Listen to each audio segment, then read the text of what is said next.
If you are wanting to start a YouTube channel or you are wanting to get more consistent with your YouTube channel so you can generate more leads and sales to your business, I get that YouTube can be super overwhelming, but since I've been doing this for about 8 years now, and I've posted weekly YouTube videos for just as long as that and have hundreds of videos, I really nailed down a process that allows me to stay consistent. And in that process, there are some of my favorite tools that I use every single video I produce on YouTube. So in this video, not only am I going to share with you what these tools are that are my favorite, but I'm going to show you what I actually do with these tools. So if you're looking to simplify your YouTube process so you can start being consistent on YouTube to help drive more leads to your business, more email subscribers, keep watching. Hey there, if you're new here, my name is Trena and I help online course creators, service providers, and coaches use YouTube as a mechanism to get more people to their business.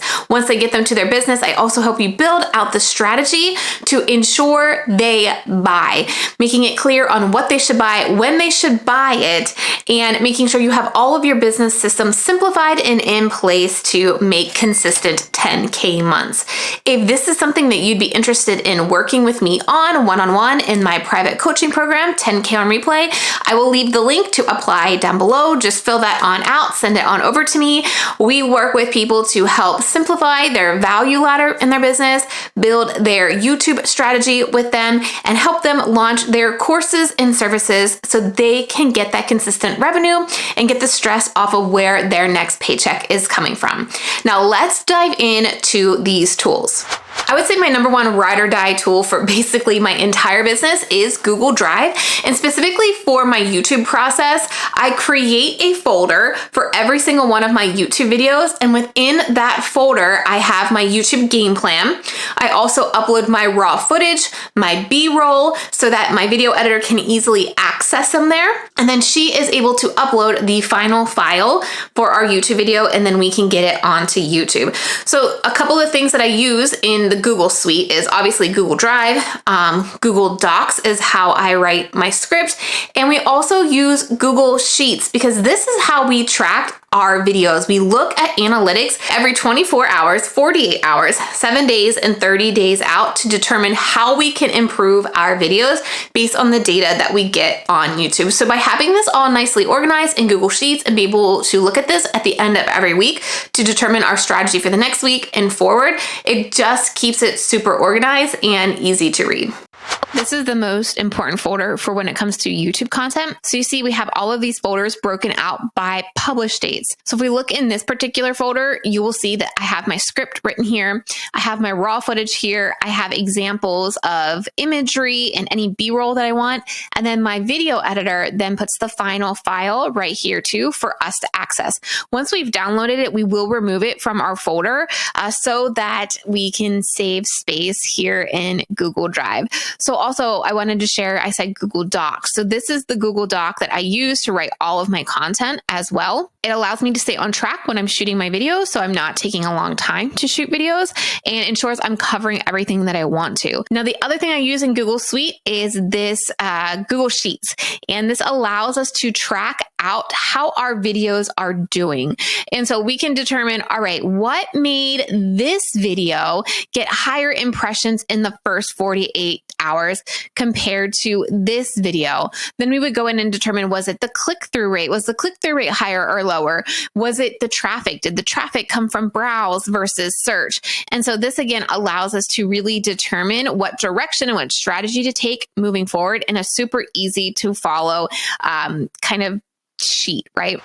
My number two, probably ride or die tool in my business and in YouTube is Asana. Now, this is a project management tool, and this is how I keep everything organized, but specifically my YouTube process. So let me walk you through that real quick. So this is my YouTube Asana board. I use it for many other things as well, including our Reels production, our marketing promotion calendar, our lead tracker. I also keep in here important team things like employee handbooks and processes to request time off and training. But specifically for YouTube, this is the process that I follow for every single video. I have a template.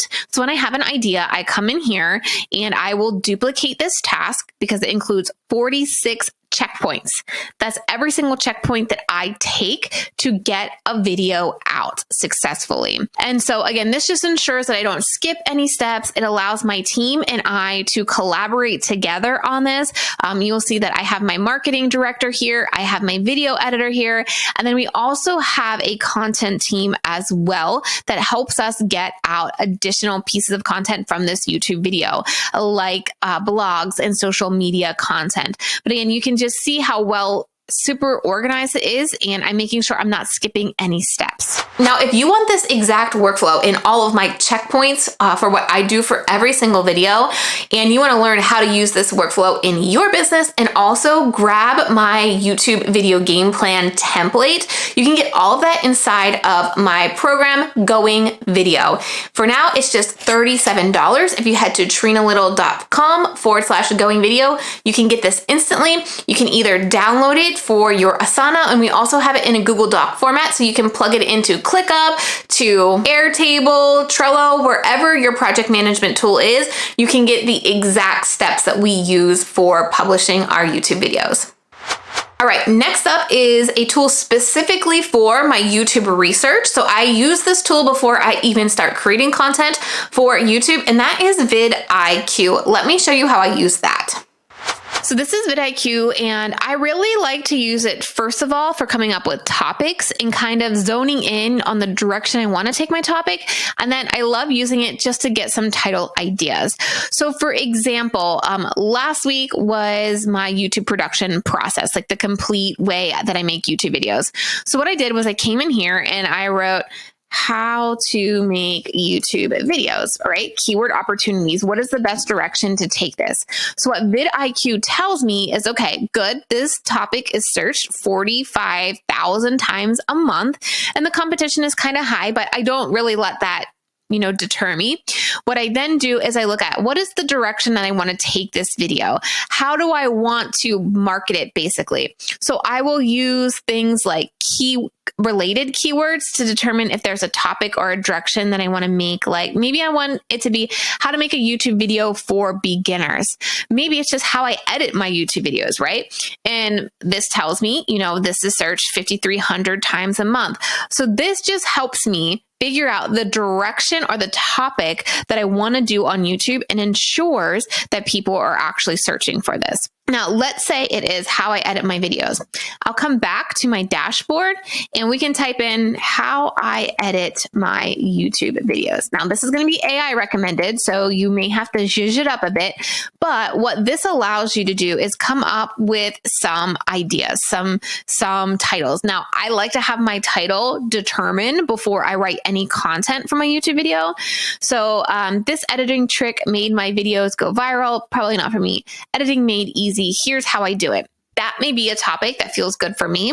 So now that I have that title, then I'm going to craft my content around delivering on how I make video editing easy instead of just how I edit my YouTube videos, right?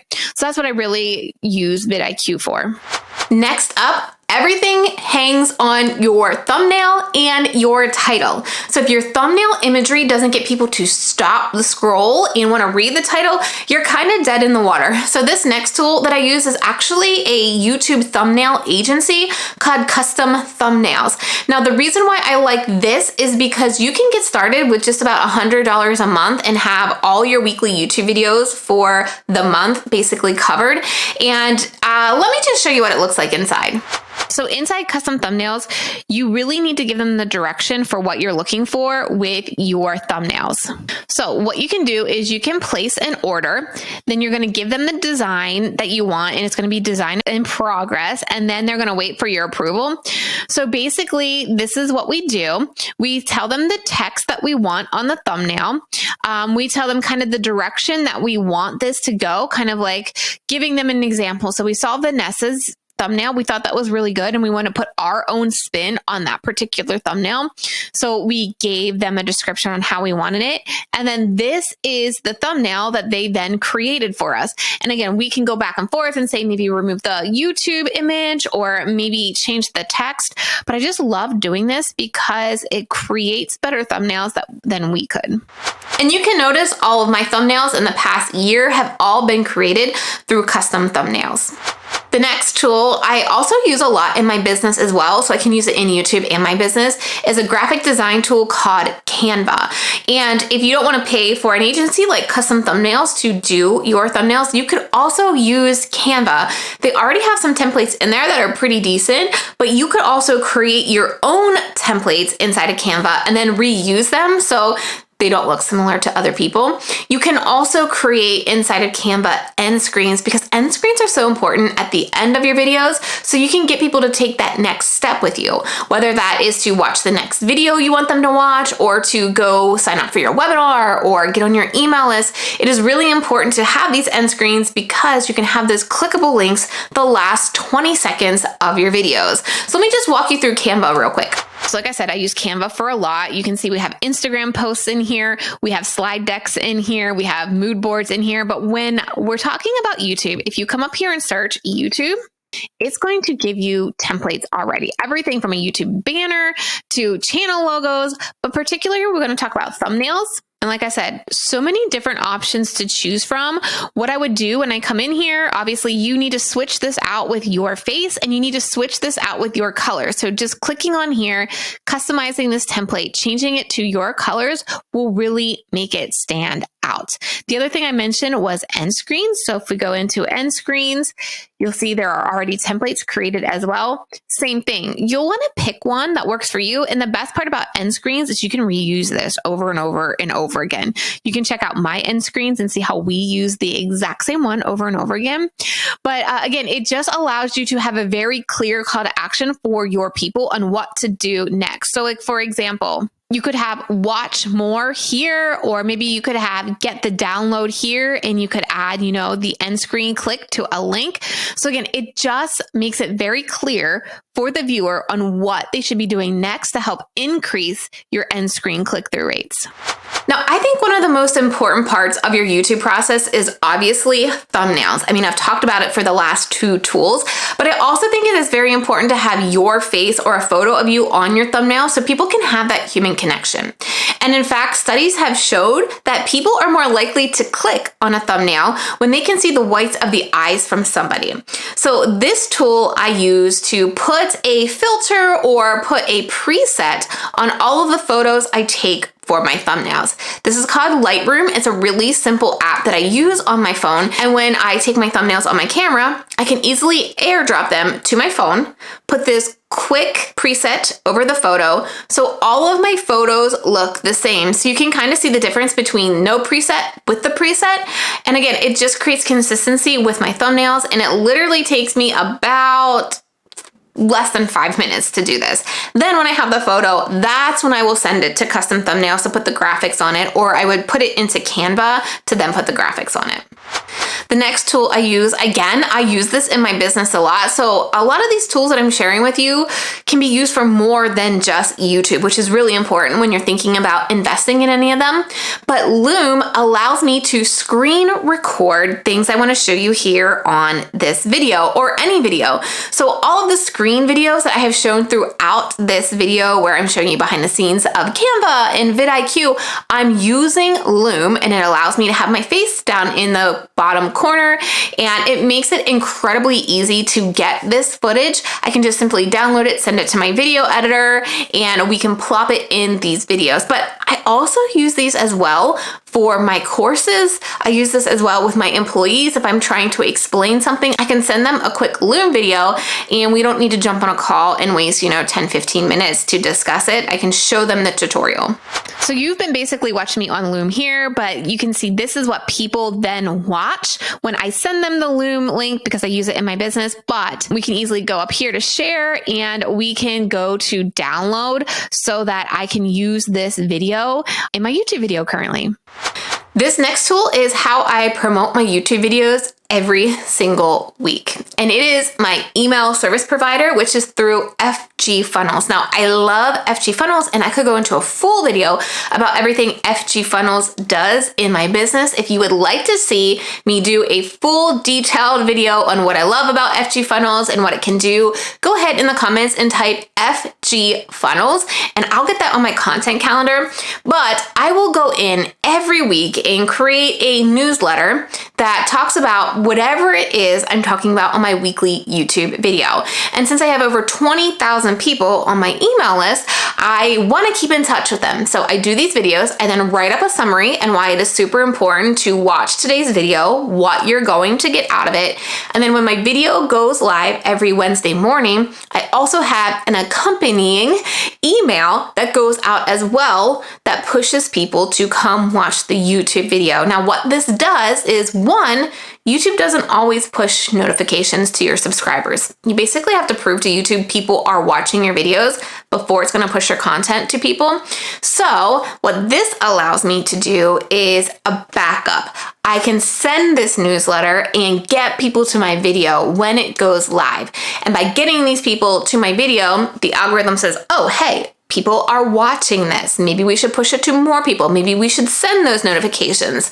It also allows me to stay in touch with my email list. Now, if you're planning on selling any one-on-one services or courses to an audience, you have got to have an email list. And you can't just have them on this list and not say anything to them. You've got to continue building this relationship and giving them value. And when I do my weekly YouTube videos, this also serves as my weekly value to those people who have given me their email address, and I just stay top of mind for them every single week. All right, FG Funnels has a lot. Everything from landing pages to sales funnels to client management to just a lot. And I don't have time to cover that all, but particularly I want to cover how I send emails out in FG Funnel. This is our folder for weekly newsletters. You see, we have a template that we will just come in here and we will clone and use this when we send out our weekly newsletter. We can look at this one, for example. If we go in here, actually, I think we can just view it here. This was the email that I sent out to get people to watch this particular video. And you can see how I'm really encouraging them and driving curiosity on why they need to watch this particular video. And then I link it here so they can go directly to the video and watch. And then I link the thumbnail as well directly to the YouTube video to help increase viewership on this video as soon as it's published. Now, this next tool is quintessential for any type of success on YouTube, and it's 100% free. It is your YouTube Studio. This is where YouTube gives you all the analytics that you need to understand to create better content. So the top 3 data points basically that I'm looking at for every single video, and then I'm looking at the end of every single month when I do my monthly audit, I'm looking at click-through rates. Am I getting better click-through rates? Did the title that I use or the thumbnail that I use create people or cause people to want to click on that video? Was my monthly average higher or lower? Why was that? Is it the topics? Is it a different style that we did? So this just really helps us make sure when we put a video out there, people click on it. The other thing I'm looking at all the time as well is audience retention. If you are posting content on YouTube and it's not taking off, these are the 2 things that are going to be the reason it's not taking off. Click-through rate is terrible and audience retention is terrible. So I will go into my videos after I get this data, which is usually about 48 hours after the video is posted, and try to figure out why audience retention wasn't better. If I had one that had higher than average, I try to figure out, what did I do in this video? How did I open it? What did the title say? The hook? How did I get this high of an audience retention rate? How can I do that again? I also use this graph when I'm doing a new video on a similar topic and trying to figure out where people were most interested. So where audience retention was the highest on those graphs and where people tended to drop off and what was I talking about. So I don't do that in the next video. Now, the third metric that I think is really important as well inside of YouTube Studio is your end screen click-through rates for every single video, because of 2 things. One, if you are trying to get YouTube to push your content to more people, you need to be creating binge sessions on YouTube. So if people watch your video and then watch another one and another one and another one, that content is going to become more valuable to YouTube because you're keeping people on the platform, and it's going to push that content to more people. Now, YouTube is very important to my business. Is how I get applicants to my 10K replay coaching program. It's how I get sales to Going Video, which I mentioned earlier. So I'm also looking at click-through rates to my sales page, to my application page, because my YouTube is my main source of traffic to sales and leads in my business. So that's why it is very important to be looking at how well your calls to action are getting people to actually take action. Just a quick reminder here, if you want to get my entire YouTube workflow, make sure you go to trenalittle.com/going video. You can buy it and learn it directly from me. There's training videos on how I use it. Also, if you want to work with me one-on-one in my coaching program to make sure YouTube is set up to drive you leads and your business is set up to convert those leads, go ahead and apply at trenalittle.com/10K. And if you want to see a full in-depth detail of my entire process for creating a YouTube video from ideation to promotion, click the video that is on your screen right now.